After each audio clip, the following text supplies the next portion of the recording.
This is going to be our home now. The rest of the stuff is arriving today, so please take care of them. What? Why are you deciding this on your own? Oh, by the way, Anna will be coming too. Please welcome her. I had noticed that they had started coming over more often since we moved into the high-rise condo, but I never expected such bold actions.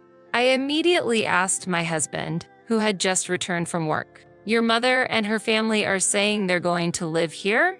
Oh, yeah, that was today, wasn't it? What are you talking about? Huh? Didn't I mention it? They're moving in with us today. Haha. I was dumbfounded by my husband's laughter. I couldn't think of what to say next. Don't just stand there. Get ready to make dinner. We're celebrating today. At those words, my anger reached its peak. How can this be allowed? After all, we can live here thanks to me. Huh? What are you talking about? That's not true. As we were arguing, my mother-in-law arrived. If you hate living together so much, why don't you just leave? Then she threw an envelope on the table. What is this? It's severance money from us. Severance money? There's $10,000 in the envelope. Take it, get divorced, and leave. We'll take the house. The in-laws were snickering at me. At that moment, I made up my mind. They are such fools. Lucky me. Understood. I'll leave right away. I quickly packed my bags and left the house, jumping for joy. But this wasn't the end. I couldn't stop laughing, thinking about what would happen to my in-laws next. My name is Sarah, and I work as a bank employee. I thought I would have a happy life married to Kevin. But marriage doesn't always go as planned. I realized this when I first met my mother-in-law. So you are Sarah. What do you do for a living? I'm a bank employee. Oh, a bank employee, huh? I guess you don't have to be too smart to do that. What? It was clear she was belittling me. This happened during our introductory meeting before the marriage. Kevin, sitting next to me, seemed not to hear and just smoked his cigarette. Well, let's get along from now on. Yes. Nice to meet you. I wondered if everything was going to be okay. But after we got married, my husband was kind and we didn't have to interact much with my mother-in-law. Are you sure it was a good idea to marry a man with such a modest salary? What's wrong all of a sudden?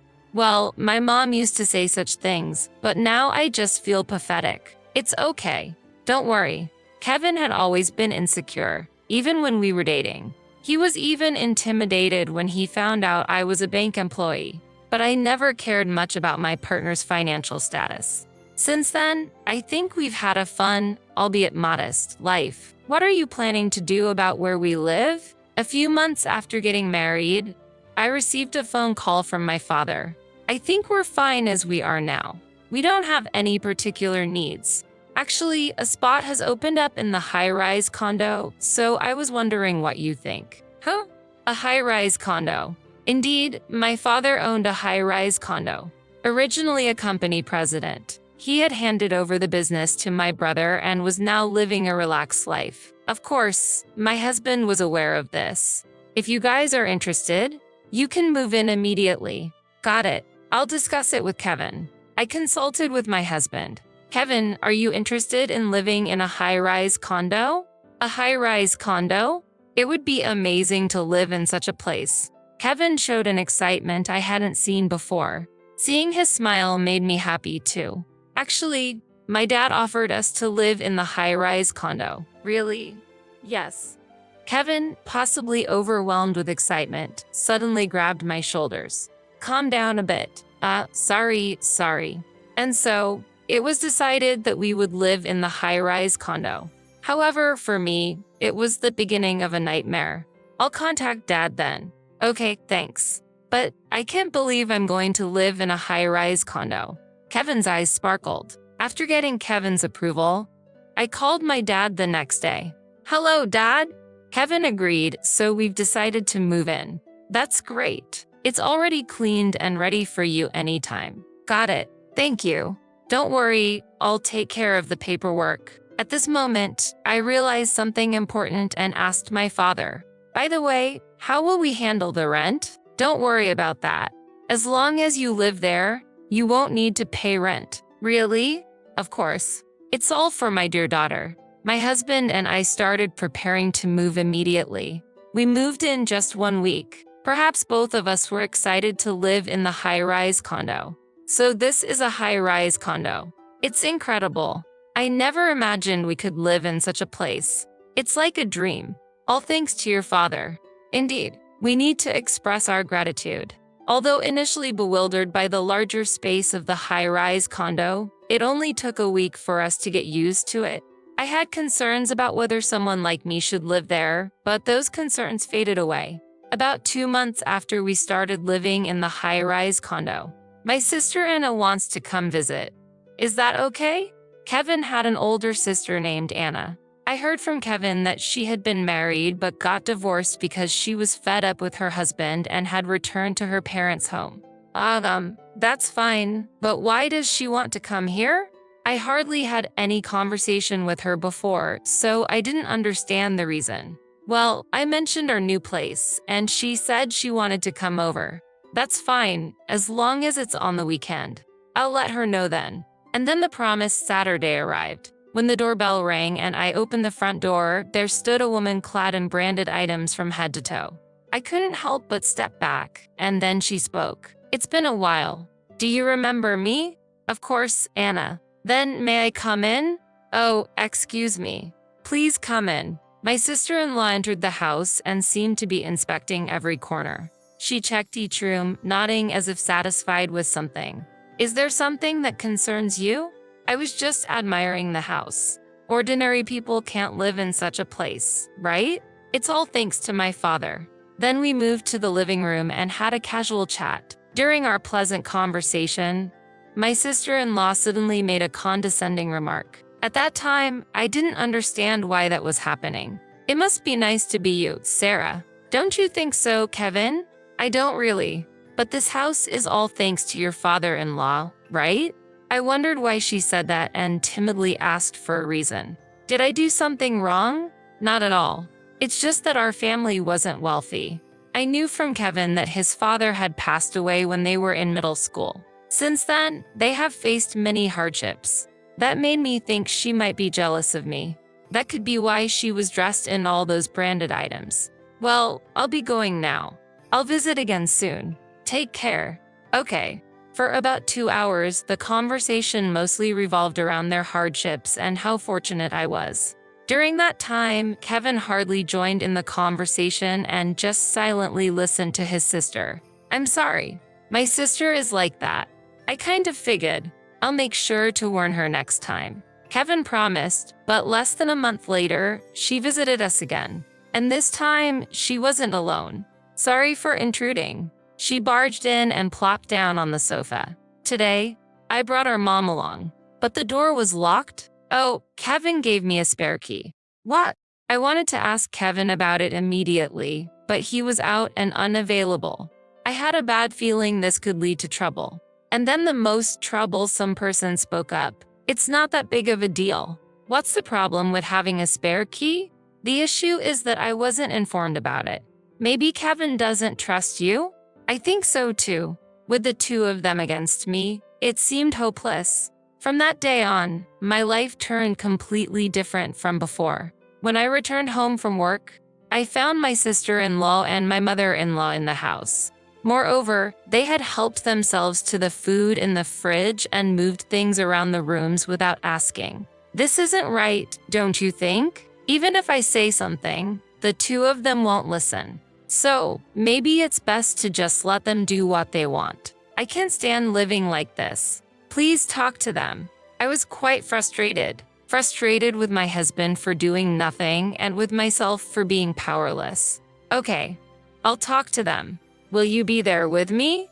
If you're going to speak up properly, then I don't mind. My husband, as usual, confronted the two when they came over. However, they didn't pay any attention. Sarah must have instigated this, right? Come on, Kevin, be more assertive. That's right. You're the head of the household. You should have your own opinions. Then my husband seemed to be contemplating something, looking down. Don't say weird things. Please leave. When I said this to the two, my husband unexpectedly turned against me. You're the one who should be quiet. What? My husband was siding against me. He had completely succumbed to the will of his mother and sister. They took advantage of Kevin's lack of confidence and his inability to refuse. Now, I had no one on my side. I was wrong in my judgment. What my sister and mother said is correct. From now on, I will also express my own opinions. When my husband spoke with newfound confidence, the two smirked and looked at us. From then on, the situation became one-sided. I've decided to allow my mom and sister to come and go as they please. Wait, don't make such decisions without me. The decision is made and you have no say in it. My husband ignored my opinion, and his mother and sister supported his decision. Sarah, that's enough. That's right. Kevin is the head of this household. You just need to follow him as his wife. And there's a spare room, right? No way. It's a waste to have an unused room, so we'll use it. The atmosphere was clearly in their favor. The room lent by my father was now considered theirs. Given the circumstances, I had no choice but to tough it out. I decided to focus on my work and not worry about the situation at home. 6 months later, this attitude paid off. You've been doing really well lately. How about working in a higher position?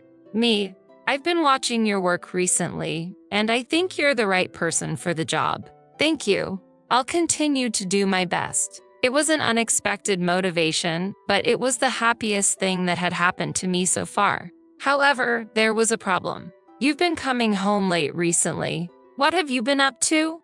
Just work. Really? Aren't you having an affair? If you think it's a lie, go ahead and check. This is where my mother-in-law and sister-in-law would chime in. Getting so defensive makes you look even more suspicious. Anna might be right, but Mom, no one would pay attention to Sarah with her looks. Indeed, they clapped their hands and laughed together. They were just having fun teasing me. Until then, they would come over maybe 3 times a week at most, but recently, they started to be at our house almost every day. One day, my mother-in-law came to me and said something totally off base. Do you need something? Do you even understand? Understand what? Have you ever thought about why you can live in a place like this? A woman like you doesn't fit in here. I thought to myself, that's more like her. You can't even do household chores properly. You're useless here. Do you get that? I was continuously bombarded with such baseless accusations. Of course, I wanted to retort immediately, but I felt that nothing I said would improve the situation. I chose to stay silent. Afterwards, perhaps bored, my mother-in-law returned to her room. Just as I was about to start preparing dinner, my sister-in-law came. I heard the conversation earlier. There's never a moment of peace. You should really understand your place. You're like a maid in this house. I work hard too, you know? And it might sound bad, but I earn more than Kevin. Then you should contribute that money to the household expenses. For us, of course. I couldn't agree with her argument. I wasn't living in luxury. I was actually paying for most of our daily expenses, like utilities and groceries. Kevin seemed to have forgotten that, and more importantly, my mother-in-law and sister-in-law didn't even know the reality. I often wondered what would happen if I stopped paying. Then why don't you work, Anna? Why should I have to do that? I almost envied her ability to say such things earnestly. It was a mystery where she went every day without working. So, where do you go every day? I don't need to tell you that. At that moment, my sister-in-law avoided looking at me. It was clear she was involved in something she couldn't openly talk about. Is that so? Then I'll just assume you're gallivanting around every day without working. I said this with a serious face. Angered, my sister-in-law threw a mug from the table at me. It didn't hit me, but the mug shattered into pieces. Why did you dodge? That was my favorite cup. Since it's your fault, clean it up. I silently began cleaning up the broken cup while she stood by, watching and laughing. I thought about throwing the shards back at her, but I refrained. You're in the way standing there. What? I'm just watching. After cleaning up in a few minutes, I tried to leave, but my sister-in-law interjected again. Remember, if you say something weird next time, it'll be much worse. I understand. I'll be careful. Inside, I didn't mean it. Watching my sister-in-law's satisfied departure, I complained in my mind, "Don't get too cocky. You'll get what's coming to you soon." Then one day, as usual, when I returned home from shopping, the house was noisy. Entering the house, I was met with a multitude of cardboard boxes everywhere. My mother-in-law was bustling around. "What are you doing? This is going to be our home now. The rest of the stuff is arriving today, so please take care of them." "What? Why are you deciding this on your own? Oh, by the way, Anna will be coming too. Please welcome her." I immediately asked my husband, who had just returned from work. "Your mother and her family are saying they're going to live here?" "Oh, yeah, that was today, wasn't it? What are you talking about? Huh? Didn't I mention it? They're moving in with us today." I was dumbfounded by my husband's laughter. I couldn't think of what to say next. "Don't just stand there. Get ready to make dinner. We're celebrating today." At those words, my anger reached its peak. How can this be allowed? After all, we can live here thanks to me. Huh? What are you talking about? That's not true. Are you serious? Serious? But you're just obeying everything your family says. What did you say? Say that again. My husband raised his hand towards me. At that moment, it wasn't fear I felt, but disbelief at how my husband, who used to be so unassertive, could change to this extent. Going to hit me? Try if you dare. Then, my husband slowly lowered his arm. Apparently, my words intimidated him, and he calmed down a bit. But then, he started laughing, recalling something. "What are you laughing at? I just remembered why we got married. You should be thankful that you could marry me." "What are you talking about? You might not know, but I married you because nobody else was interested. Before, I thought we got married out of love. Now, being told this, there's nothing I can do." My husband continued with a shocking revelation. "And it's annoying, but I married you because you earn more than me." "Oh, but that's what Mom told me." I felt nothing but anger towards my laughing husband. "So that was the reason. Since you're married to someone like me, it's only natural for you to contribute to the living expenses. Indeed, ever since we got married, I was the one who always provided the money whenever needed. I never thought you were such a terrible person. That's mutual. You only bring home money, and I never thought you could be so boring." As my husband and I were arguing, my mother-in-law arrived. "If you hate living together so much, why don't you just leave? Why should I have to do that? We don't need someone like you in this place." My sister-in-law agreed. "Sarah is unnecessary. Nothing will change if you're gone." Then, my mother-in-law threw an envelope on the table. "What is this?" "It's severance money from us." "Severance money? There's $10,000 in the envelope. Take it, get divorced, and leave. We'll take the house." Haha. My in-laws were smirking at me. At that moment, I made up my mind. The high-rise condo I was living in was technically in my name, but I was only borrowing it for free from my father. And then, I thought of a way to retaliate against them. Such foolish people. This is an opportunity for me. I decided to act immediately. "Understood. I'll leave right away. I thought you would put up more of a fight." Well, that's the kind of woman she was. "Too bad, but I don't want to see your face anymore, so leave quickly." I was planning to do so without you telling me. I quickly packed my bags and left the house, almost dancing with glee. Imagining what would happen to my in-laws next made me unable to stop laughing. I decided to go back to my parents' house to inform my father about the situation. "Why have you come back suddenly?" "I've been kicked out of the house." "Kicked out? How did that happen?" "Well, you see." I explained to my father what had happened that day and the events leading up to it. I could see my father's face turning to anger as I spoke. After I finished, he was angrier than I had ever seen him. "Let's kick them out immediately." But I stopped him. "Wait, Dad, I have a better idea." "What kind of idea?" I shared the plan I had thought of when leaving the house. My father nodded and accepted my suggestion. "That's a brilliant idea, right? This way, it benefits you as well, and I get my revenge. So, you'll take care of it?" "Yes, don't worry." The next day, I contacted my husband immediately. "About the apartment. I have no intention of giving it back. I know. but the ownership is still mine, so I'm thinking of transferring it to you. Then it will truly be yours, right? I see. I don't want to cause you any trouble. I'll handle the paperwork. Is that okay? Okay. I'll leave it to you. All right. I'll also send the divorce papers by mail. Take care. After saying that, I hung up the phone. Just before hanging up, I could sense my husband's joy. A week later, the divorce was finalized, and the paperwork for the high-rise condo was completed. All that was left was to wait. Hey, I got a bill for $6,000. What's the meaning of this? Explain. A month later, my furious husband called. It was hard to suppress my laughter at his reaction. Well, it's a high-rise condo, you know? Did you think you could live there for free? But the rent was free until now, wasn't it? Indeed, when I was there. Haha.